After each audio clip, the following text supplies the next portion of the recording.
it's evident there's still a certain shock or surprise with events that involved Ian Gillan and the demise of the band. Is this unexpected to you, considering this occurred over 40 years ago? I'm surprised at how large the response is. This has been going on since 1983. And it's all your fault, Peter. You asked the questions and I answered, and the answers are the same as they've been, since then. And it's still a question. And it's a shame. It's very sad that this is something that we're talking about, because we did some great work together. We did some good records, fantastic songs, a lot of concerts, and it's a shame that this is being highlighted. But I guess it's because of the re-release of the albums right now, and there are a lot of new fans who didn't hear about it the first time round.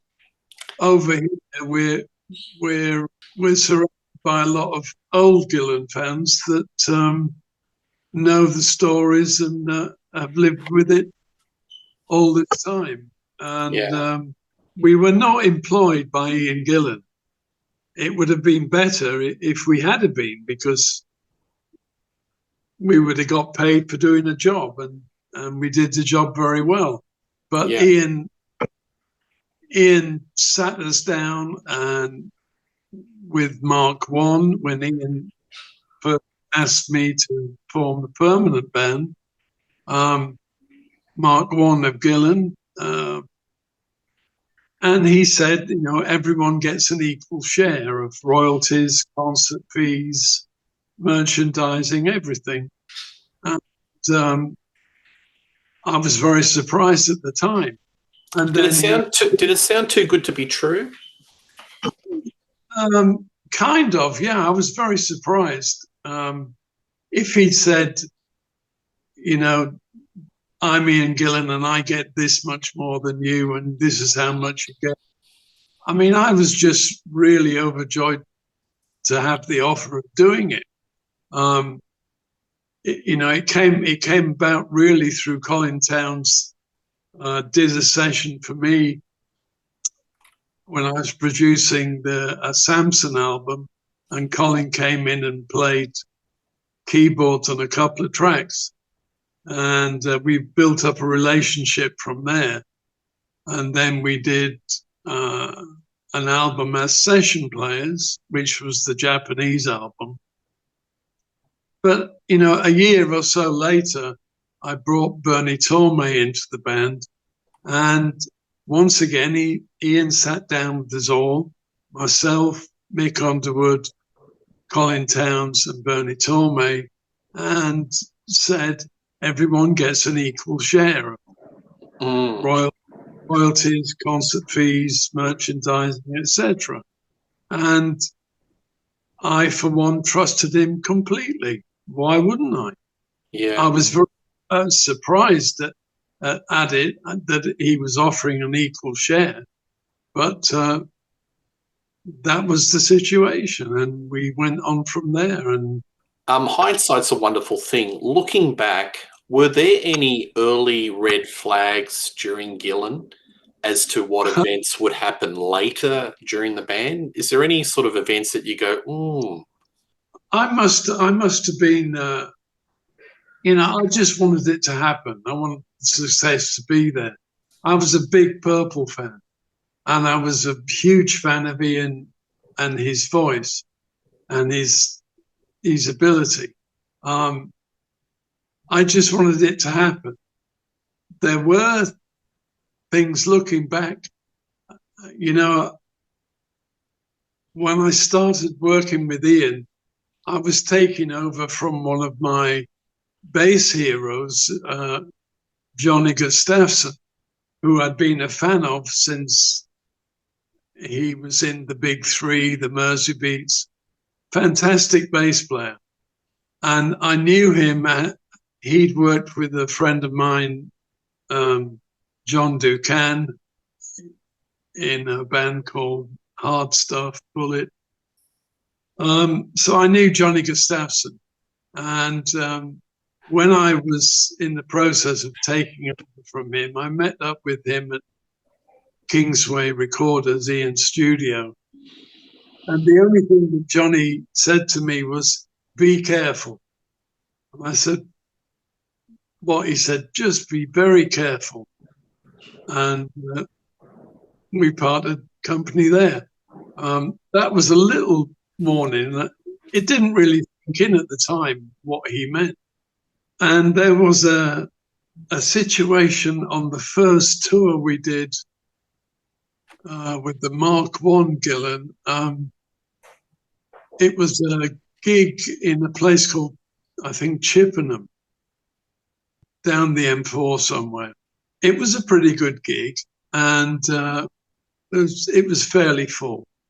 And after the show, a guy came into the dressing room and said, I've got a minibus outside full of guys waiting to come in here and rip you all apart and smash all the gear unless we get paid. And it was like, who the hell is this? And apparently he was from some trucking company that hadn't been paid from working with IGB in the past. And I, for one, said, well, bring it on. You know, I was the attendee and everything. But basically, I think they took the gig money that night. So that was a bit of a warning. I should have taken notice of that this trucking company had been ripped off. Ian just washed it off as, you know, a misunderstanding, and we carried on. You know, there were a couple of occasions like that where people were saying they were unsure of, you know, Ian's integrity. I ignored it all because, you know, I was a big fan, and we went to shows in Ian's Rolls Royce. In my world, he was a millionaire. I wasn't concerned at all. Was there any talk at any stage during the Gillan band of actually signing a contract? Because I know that you sat down and Ian said, we're all band of brothers, we're all equal share. But was there any talk at any stage that we need to formalize things and sign some paperwork? Did you see any paperwork come out? No, incredible, isn't it? You know, I would never allow that kind of things now in my experience. But as I say, I just wanted it to happen. That didn't really come around until Bernie joined the band. And he was a lot more businesslike than me. And he was always questioning, you know, about things like paperwork and where's our agreement. And his big thing was, where's the accounts? Yes. Where's the accounts of what we're receiving in and what is going on? You know, okay, there were expensive, huge expenses with a band like that. But there was a huge income. And Bernie's big thing was, let's see the accounts. Let's just show the accounts what's going on. And right up until the very last gig that Bernie did with us, I can remember him being on stage screaming in Ian's ear, where's the fucking accounts? And very, very angry about it, and understandably. But no, that we were never offered any agreements whatsoever, not to me anyway. So, John, how did you get paid? Was it basically, I need to get paid, and they would give you an ad hoc payment? or did you get some sort of an allowance on a weekly basis? Can you describe? Yeah, it was kind of, on a weekly or a monthly basis, we received monies which we understood was an advance against future royalties. So we'd get a weekly wage or a monthly wage. I mean, it sounds ridiculous now, but when we started, we were paid £40 a week, which, I mean, it was just enough to sort of pay for the fuel to get in out of London every day. It was nothing, but we were in it to make it work. And obviously the money wasn't there to pay us full session rates, which I think what had been happening with IGB, they were on a session rate and they were on a fee. So they didn't get royalties as far as I know. But yeah, we got a weekly or a monthly amount. And then as things progressed, we'd say, well, look, things are going so much better, and try and get the money increased. And slowly it increased over the years. But it was always in the low hundreds. Yeah, absolutely. And just to be clear, I mean, any of the minor criticism that I've received on through my YouTube channel is sort of downplaying about Gillan not being like top tier band, but you guys were pretty successful in the UK and Europe as a draw card. Yeah, most of the gigs were sort of 3,000-4,000 seaters. There were a lot of shows in those days. There were a lot of concert halls, which all have sadly disappeared. Hammersmith Odeon, that kind of gig was the kind of venues we were playing around the Glory Road time. But we did a hell of a lot of shows. I think we played in 19 countries in 1 year. We were doing 200 plus shows a year, which was unusual. I mean, certainly these days it's unusual. We were doing pretty good.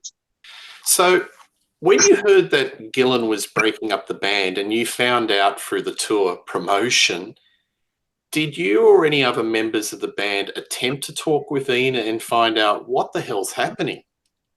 What's this all about? That during the course of the tour, Ian did have voice problems, and it was fairly obvious that he had a problem. As far as I knew, at the end of the Magic tour, we were taking a break. We knew that at the end of the tour, after the Wembley gig, we were going to take a certain amount of time off for Ian to recover his voice and get whatever treatment he was able to get, and we'd take a break. We'd been working hard for a few years, and that was understood that was going to be the last gig until his voice had improved.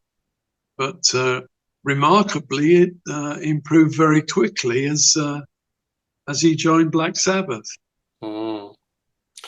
Do you and the band members receive royalties from the album's songs now? And when did you start to receive royalties from the albums and songs? I'm trying to think when it was. I think it's about 10 years ago.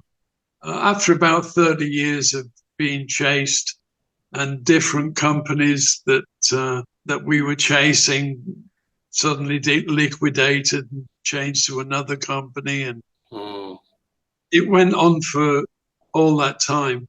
But I think it was just about 10 years or so ago that we finally got an agreement to receive record royalties. And I think it's as much as 3% each. But that is only from new releases. So, yeah, thanks very much. But as I said, that there's no payment from the successful days when we were, charting every album, and I think we had about 30 chart entries in the UK, and we were doing really well, but Yes. we never received royalties, or in Bernie's phrase, the accounts from that period. We never got paid. You didn't receive any royalties whatsoever from those albums and songs in the 80s. No. Let's just get it straight. We didn't receive any royalties from the artist royalties from the records. We didn't receive any share or account of shares from the concerts or the merchandising. What we received was this weekly or monthly payment, which was against those royalties. But what the difference between the two was, we never knew because we were never told. We were never given account. Yeah. The songwriting royalties is a different matter. We all had separate publishing deals. When the band started, we all had separate deals for songwriting contributions. So that was a separate issue that was taken care of by music publishers. We received that. And when we received the publishing royalties and saw the amounts that it was, is when the bells went off, and we realized how much we were actually selling. But as you know, in the music business, it can take a couple of years for royalty statements to arrive. It goes through a collection agency, it goes to the publisher, they all hang on to it for 6 months or a year. And by the time you receive it, you're looking at earnings that were maybe 2 years ago.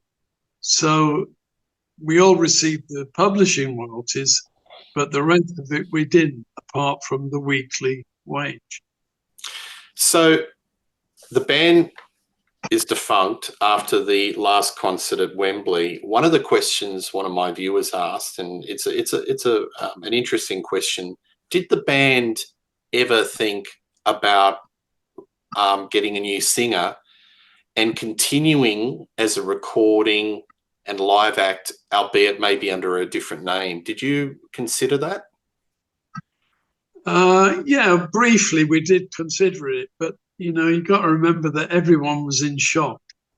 And the band at that time, Yannick Gers was in the band. And so, Yannick was a separate issue. He wasn't involved in the argument of the royalties. And we did consider it. We got as far as doing a demo with my friend and singer Tony T-Bone Reese, who sang on a lot of the McCoy things. Right.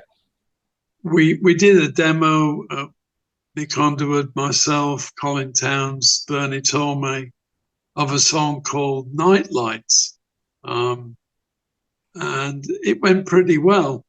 Yeah. And we also, maybe it sounds like a joke now, but there was a girl singer called Nikki Brooks, who also works with McCoy. And because of the name problem, how could we continue the success of the band called Gillan without Ian Gillan being in the band? It wouldn't have to be a new name. Yeah. So if we had this girl singer, we could call the band Gillian, and it would look quite similar. But that never really happened.